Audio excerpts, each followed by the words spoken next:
وہی ہمارا سب سے زیادہ سنہرا دور تھا، اور اس کے بعد جو کچھ ہوا وہ بڑا تکلیف دہ۔ ان حوالوں سے مزید ہم بات کریں گے اکانومی کے حوالے سے۔ ہمارے ساتھ اس وقت ڈاکٹر شہباز ماہر معاشیات موجود ہیں۔ سر بہت شکریہ کہ آپ نے ہمیں وقت دیا۔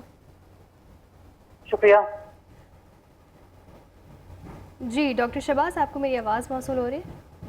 ہاں جی، مجھے آپ کی آواز آ رہی ہے۔ ڈاکٹر صاحب، ہم یہ دیکھ رہے ہیں کہ پاکستان میں تو مانسون انٹر ہو چکا ہے، اور کراچی کی اسپیشلی بات کی جا رہی ہے کہ کراچی میں بھی مانسون کا اسپیل آنے والا ہے کچھ دنوں میں، اور ہم یہ دیکھ رہے ہیں کہ دوبارہ سے اربن فلڈنگ کا خدشہ بھی ظاہر کیا گیا ہے پنجاب میں بھی اور سندھ میں بھی۔ پنجاب میں ہمیں تھوڑی بہت پلاننگ دکھ رہی ہے، لیکن سندھ میں ہمیں کوئی بھی پلاننگ اس حوالے سے نہیں دکھ رہی ہے۔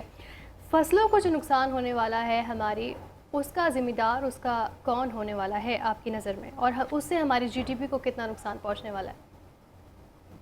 دیکھیے، اللہ تعالیٰ کی طرف سے ہمیں بہانے مل جاتے ہیں، بجائے کہ ہم ان بہانوں کا کوئی سلوشن ڈھونڈیں یا ان بہانوں کو روکنے کی کوشش کریں۔ تو جی ڈی پی کے اوپر جو اثر ہوگا، ہم یہ کہیں گے کہ ہم نے بڑی اچھی پلاننگ کی تھی، اکانومی بڑی ٹریک پہ چل رہی تھی، لیکن سیلاب آ گئے، اس سیلابوں کی وجہ سے ہمارا جو ٹارگٹ تھا اس کو ہم اچیو نہیں کر پائے۔ تو میں پہلے بھی کئی بار یہ بات کر چکا ہوں کہ انفارچونیٹلی ملک ہمارا پاکستان دنیا کا وہ ملک ہے جو آدھا ملک جو ہے خشک سالی کی وجہ سے تباہ ہو رہا ہے، باقی آدھا ملک جو ہے وہ فلڈز کی وجہ سے ملک کو نقصان پہنچ رہا ہے۔ تو چاہیے تو ہمیں یہ تھا، جیسے ہم کہتے ہیں کہ ہم ایک زرعی ملک ہیں، تو ہمیں زراعت کے سارے نشیب و فراز جو تھے اس کو مد رکھتے ہوئے ہمیں پلانز بنانے چاہیے، تاکہ کسان جو ہے اس کو ہم جتنا ریلیف دے سکیں وہ ہمیں دینا چاہیے۔ اور یہ زراعت جو ہے آپ کی ریڑھ کی ہڈی ہے اکانومی کی۔ تو آج اب قطع کلامی کی معذرت چاہوں گا، اور بڑی معذرت کے ساتھ ایک چیز کی جو ہے وہ یہاں پر میں صرف اس میں ایک چیز شامل کرنا چاہوں گا، آپ معلوم نہیں اس سے اتفاق کرتے ہیں یا نہیں کرتے۔ آپ نے کہا نا پاکستان ایک زرعی ملک ہے،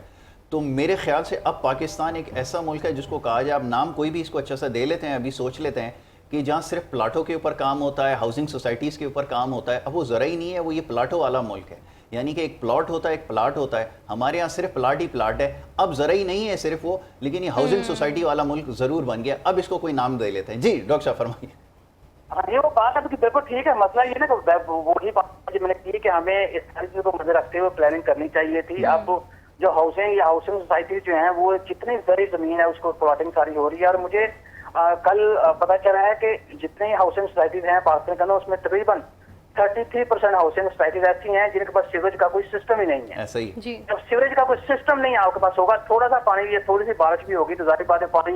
سارے کا سارا اکٹھا ہو کے آپ کو نقصان پہنچائے گا۔ اور جو بات آپ کہہ رہے ہیں کہ ہم زرعی ملک برائے نام بھی رہ گئے، میں بالکل اس سے اتفاق کرتا ہوں، کیونکہ ہم گندم امپورٹ کرتے ہیں، ہم دالیں امپورٹ کرتے ہیں، ہم چینی امپورٹ کرتے ہیں، ہم اور بہت ساری ضروریات زندگی کی جو اشیاء ہیں وہ امپورٹ کرتے ہیں۔ تو کہیں تو ہم ایک زرعی ملک رہ گئے ہیں، لیکن میں بات یہ کر رہا ہوں کہ چلو جتنا زرعی ملک ہم ہیں کم سے کم اس کا تو خیال کر لیں۔ اگر اسی کا ہم خیال کرتے تو میرے خیال اس میں بھی ہم سروائیو کر سکتے ہیں۔ لیکن بات وہی آ گئی کہ ہر بندہ اپنے اس میں لگا ہوا بھی، جیسے دیکھیں الیکشن ہیں، اگر 4 سیٹیں میں جیت جاتا زیادہ تو الیکشن فیل تھے، اب میری مخالف پارٹی 4 سیٹیں زیادہ جیت گئی تو میں ڈنڈورا پیٹ رہا ہوں کہ یہ فارم 47 کی گورنمنٹ ہے۔ تو اسی فارم 47 کی گورنمنٹ کے اندر آپ کے والد صاحب جو پریزیڈنٹ بھی ہیں، تو یہ آپ کو خیال جو ہے 2 سال یا 2.5 سال بعد کیوں ہے؟ ہر پولیٹیکل لیڈر سے ہر